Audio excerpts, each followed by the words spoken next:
இன்றைக்கி காரஞ்சாரமான தக்காளி ரசம் வைக்கலாம்னு இருக்கேன். அதுக்கு என்னென்ன பொருட்கள் சேர்க்கணும்னா, பூண்டு, மிளகு, சீரகம், 2 பச்சை மிளகா, கருவேப்பிலை, கொத்தமல்லி தழை இவ்வளோ நல்லா உரல்ல இடித்து எடுத்துக்கிடுவோம்.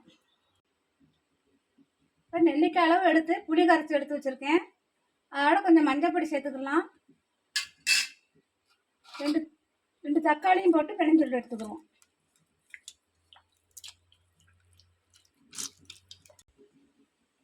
தக்காளி நல்லா கரைச்சி விட்டாச்சு. இப்போ இதுக்கு தேவையான ரசத்துக்கு தேவையான தண்ணி விட்டுக்கிறோம். இப்போ சட்டியில் 2 ஸ்பூன் எண்ணெய் விட்டுருக்கேன். அதில் கடுகு போட்டுக்குவோம்.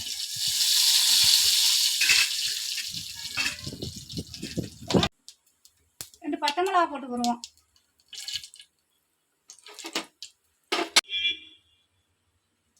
இப்போ கருவேப்பிலை போட்டுக்கலாம்.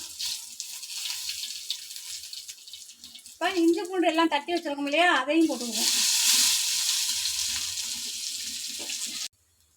இப்போ எல்லாம் நல்லா வதங்கிருச்சு. இப்போ ரசத்தை ஊற்றிக்கிறோம்.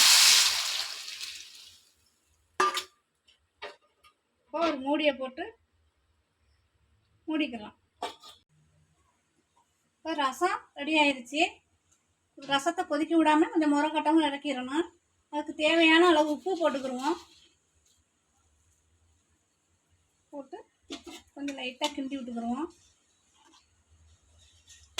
இப்போ இறக்கிடலாம். இப்போ காரஞ்சாரமான தக்காளி ரசம் ரெடி ஆயிடுச்சு. இதை நீங்களும் செஞ்சு பாருங்கள். பிடிச்சிருந்தால் லைக் பண்ணுங்கள்.